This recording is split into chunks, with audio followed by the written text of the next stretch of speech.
வணக்கம், நான் உங்கள் அபிமான யோகாம்பால் சுந்தர். இன்றைக்கி என்ன பார்க்க போகிறோன்னா, இன்னொரு தீபாவளி பக்ஷணம் ஸ்வீட்டு தேங்காய் பர்ஃபி. இது எல்லாருமே பண்ணுறது தான். தீபாவளினா முக்கால்வாசி பேராத்தில் தேங்காய் பர்ஃபி, குலாப் ஜாமுன் அப்படி தான் பண்ணுவாள். ஸோ நம்ம இந்த தேங்காய் பர்ஃபி ரொம்ப ஈஸியானதும் ரொம்ப டைமெல்லாம் எடுக்காது. எப்படி பண்ணுறதுன்னு பார்க்கலாம். இன்க்ரீடியன்ஸும் இதுக்கு ரொம்ப கம்மி தான். ஸோ இது பார்த்தேன்னா ஒரு கப்பு தேங்காய், ஒயிட் போர்ஷன் மட்டும் திருகி எடுத்துருக்கோம். ஏன்னா அப்போ தான் வெள்ளையாக இருக்கும் உங்களுக்கு. இது நல்லா அடைச்சி இந்த கப்பால் ஒரு கப் எடுத்திருக்கேன். ஸோ இதுக்கு 1.5 கப்பு சர்க்கரை எடுத்திருக்கேன். முதல்ல நம்ம பாகு பண்ணிடலாம்.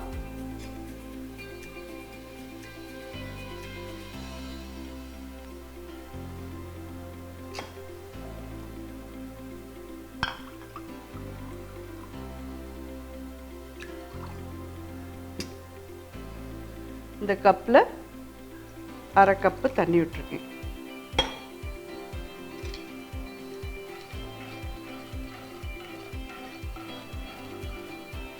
ஆக்சுவலி பார்த்தீங்கன்னா இது பைண்டிங்க்குன்னு சில பேர் ரவா போடுவா, சில பேர் கடலை மாவு போடுவா.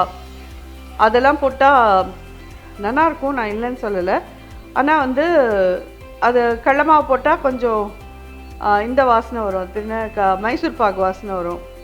பர்ஃபினா தேங்காயோட இதோடு இருக்கணும் இல்லையா, அதனால்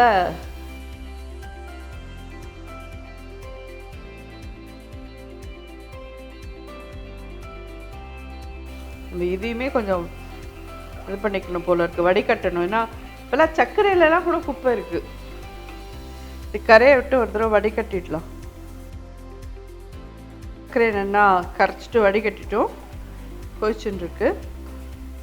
சம்டைம்ஸ் சர்க்கரையில் ஒரு அழுக்கு இருக்கும்பா, அதை எடுக்கிறதுக்கோசரம் ஒரு 7 ஸ்பூன் பால் விடுறேன்.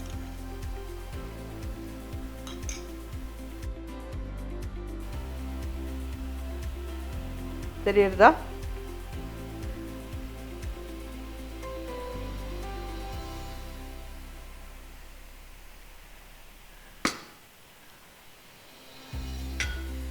பாருங்க, பார்த்தேன்னா உங்களுக்கு தெரியும் அழுக்கு இருக்கிறது.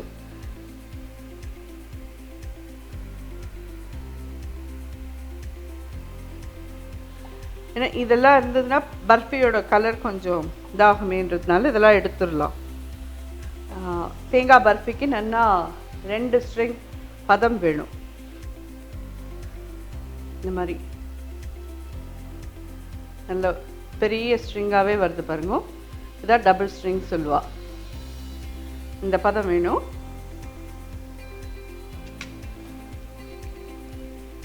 இதில் இப்போ இந்த தேங்காயை கொட்டிடலாம்.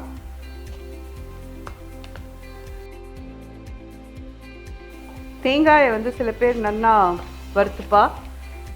அதை ட்ரை ஆக்கிட்டு அதுக்கப்புறம் இதில் போட்டோன்னா தேங்காயில் மாய்ஸ்சர் இல்லாமல் கடிக்கட்டை மென்னடைக்கிற மாதிரி இருக்கும்ன்றது என்னோட ஒரு ஃபீலிங். அதனால் நான் அப்படியே தான் போடுவேன். இதை உங்களுக்கு வேணும்னா இதை நெய்யை விட்டு நல்லா வறுத்துட்டு இதில் ஆட் பண்ணிக்கிறேன்னா பண்ணிக்கோங்க.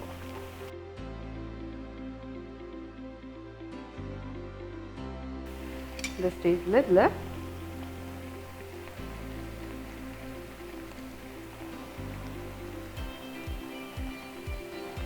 இதே மாதிரி இதுக்கு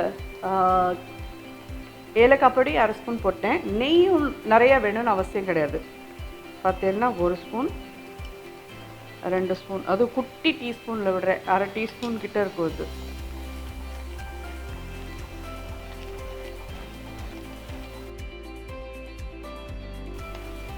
இதெல்லாம் பாதாம், இதுக்கு தேங்காய்க்கெல்லாம் ஏன் ரொம்ப நெய் வேண்டாம்னு சொன்னால் அதுலேயே ஒரு ஆயில் ஸ்ட்ரக்சர் இருக்கிறதுனால அதுக்கெல்லாம் ரொம்ப நெய் விட வேண்டாம். நிதானமாக அடுப்பை வச்சுக்கோங்க. ரொம்ப பெருசாக இருந்ததுன்னா கடகடன்னு ஆகிடும், அப்புறம் பாறாங்கல் மாதிரி ஆகிடும். இது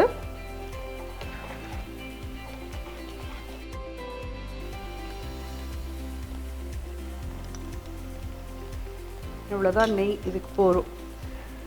அண்ட் மோரோவர் இதில் முந்திரி பருப்பு வேணும், எங்களுக்கு தாளிச்சு கொட்டிக்கணும் அப்படிங்கிறவா பண்ணிக்கோங்க. அது பீஸ் போடுறதே அது கொஞ்சம் நடுப்புற இருந்ததுன்னா அதோட பீஸோடது வேறு மாதிரி வருமேன்றதுனால நான் போடலை.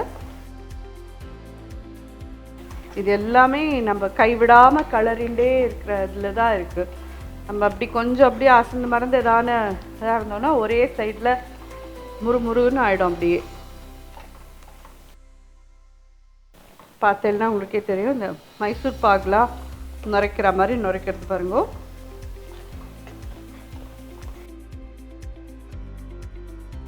இந்த மாதிரி ஒரு ட்ரேயில் முன்னாடி நெய் தடவி வச்சுருக்கோம். இது ரெடியாக எடுத்து இப்படி உங்களுக்கே பார்த்தேன்னாலே தெரியும். ஏன்னா இதுக்கு நெய்யெல்லாம் நம்ம நிறையா விடாததுனால இந்த மாதிரி நுரைச்சி வர்றது தான் இதோட பதம். பார்த்தேன்னா இது நல்லா ரெடி ஆகிடுச்சு. இதுதான் அதோட அளவு. இதுக்கு மேலே இருந்ததுன்னா அது வந்து முருகி போன மாதிரி ஆகிடும், பீஸ் போட வராது. இந்த ஸ்டேஜ் இருந்ததுன்னா கரெக்டாக இருக்கும். அடுப்பு அணைச்சிடுறேன். ட்ரேயில் கொட்டிடலாம்.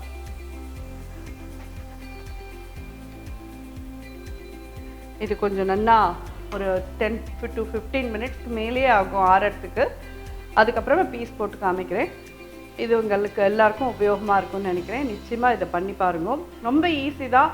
ஹார்ட்லி எங்களுக்கு 1/2 an hour இதை பண்ணி எடுத்தாச்சு நாங்கள். ஒரு கப்புங்கிறது இதில் மினிமம் ஒரு 10 பீஸ் வரும். உங்கள் சௌகரியம் பிரகாரம் பண்ணிக்கோங்க. இது எல்லாருக்கும் உபயோகமாக இருக்கும்னு நினைக்கிறேன். நன்றி.